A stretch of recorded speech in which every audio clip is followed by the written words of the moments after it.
Hello, everyone. Welcome to Wingcat Sports.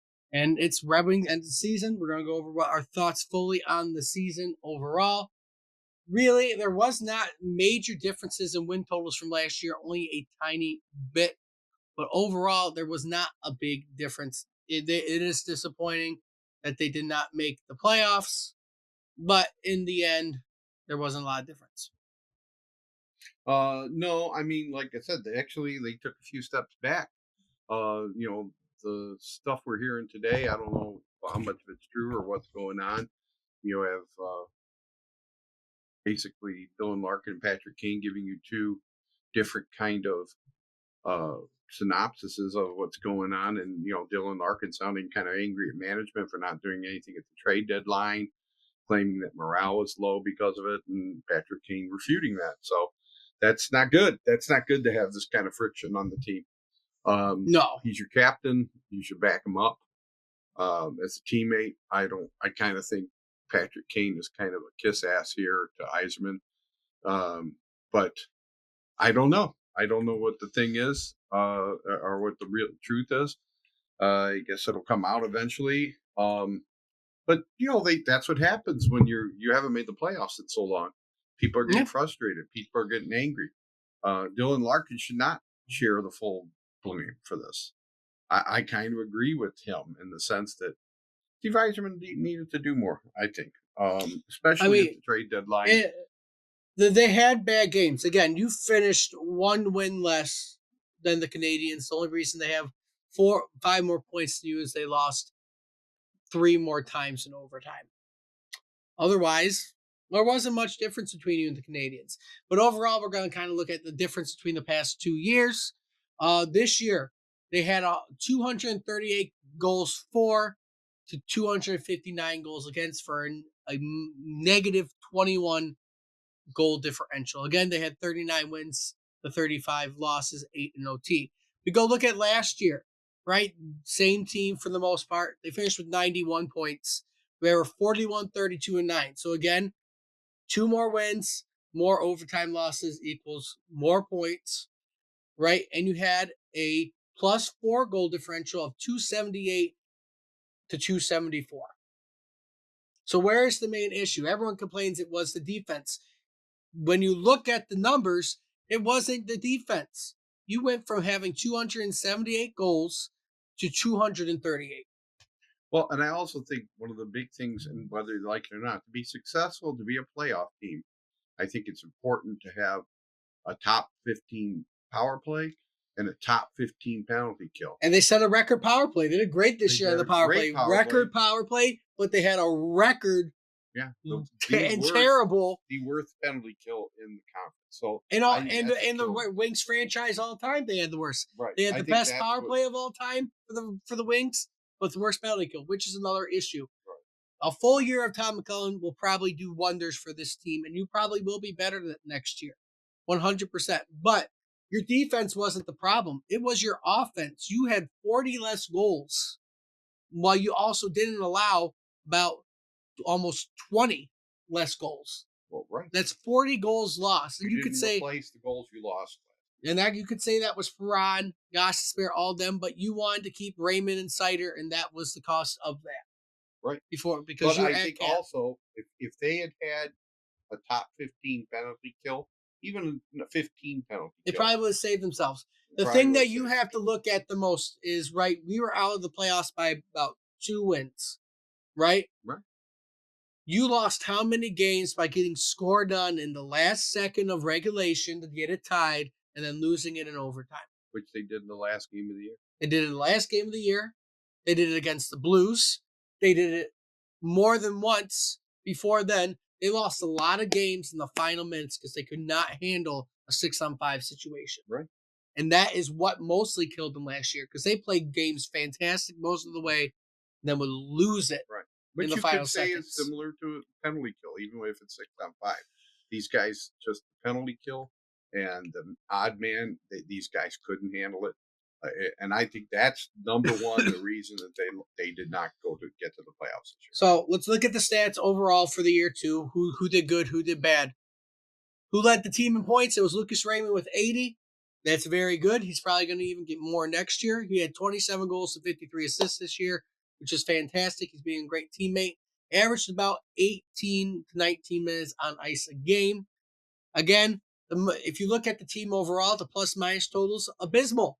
Simon Evanson had the best with a 12. Then you had Andrew Kopp with a 4, Soderblom with a 2, Casper with a 1, along with Watson.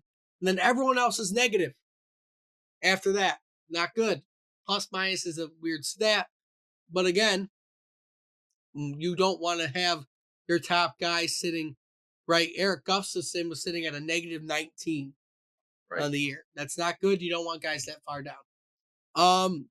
Goal wise, who led the team was DeBrincat with 39, was one away from 40.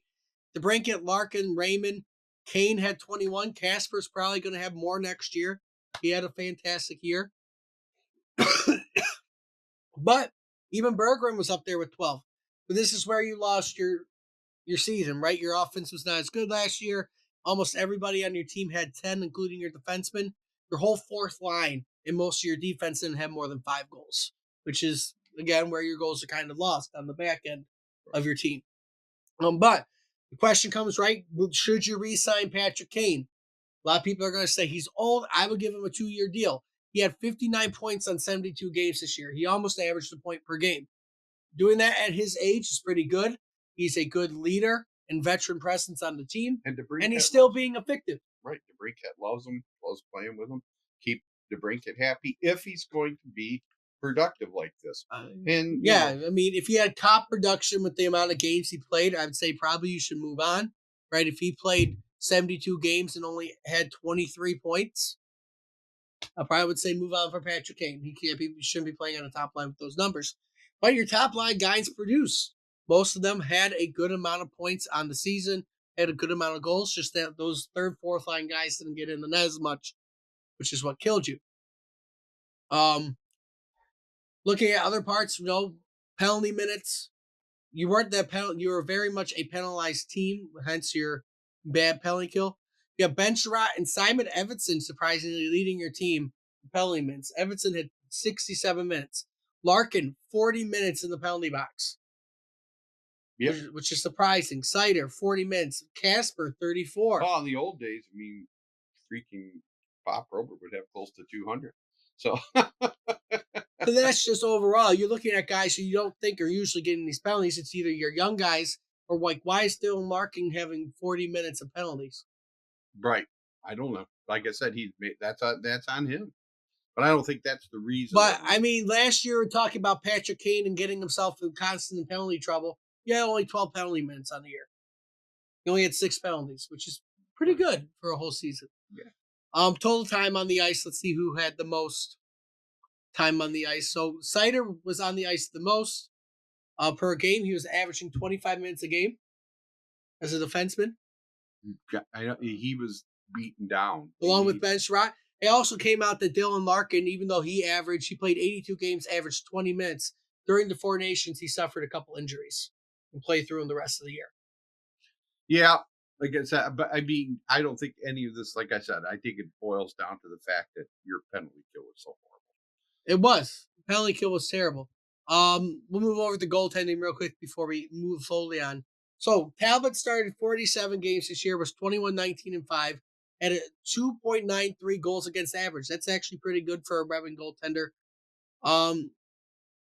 Overall, has save percentage of .901. And goals against was 129. So he wasn't doing actually that bad. He was 3 for 3 in the shootout, I believe. Or he was 1-0 against the shootout. He won his 1 in the shootout. So next year, we know Linen isn't going to be on the team. He was averaging 2.81 goals a game. He was 14-9-1.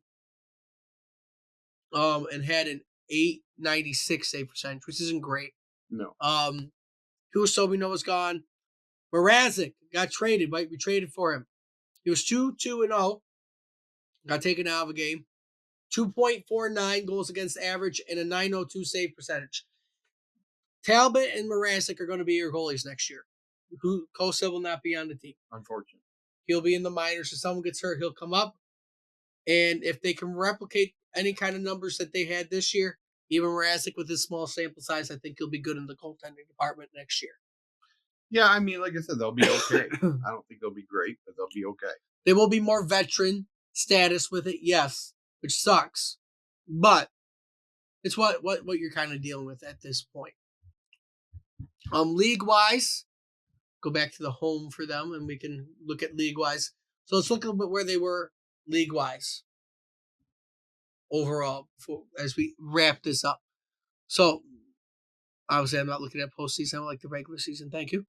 So let's go for goals for game. They were sitting about bottom half, 2.87, which is good. You need to probably get above 3. Tampa, the top team, averaging 3.5. So you need to get a few more goals a game. Again, that comes with your offense being pretty low. Power play percentage, they were 4th in the league with a 27%. Right, that's pretty good. Again, they weren't doing so good last in the league with penalty kill. Shots on goal or short-handed goals. Let's look for shots. So let's look at it. What kind of offense were they producing? They were 24th in the league with shots. That's terrible. You ain't gonna win. So that's not good for them. They're not sitting in a good spot overall with that. When it comes to assists, 24 points per game, 24. Power play goals, they were number 1 in the power play goal department. Penalty minutes. Let's look at where we're at in league with penalties. They were 30th in penalties. Yay! So they actually did not get penalized a lot. But the problem was they sucked. Hey, puppy. Cannot pause. Penalty kill. Obviously, again, they were last in the league. But again, this is more or less a disappointing year overall for them. Yeah, well, I mean, it's not hard to see why. I think that if you're not in the top, like I said, top 15 in penalty kill and power play, I don't think you have much of a shot. No.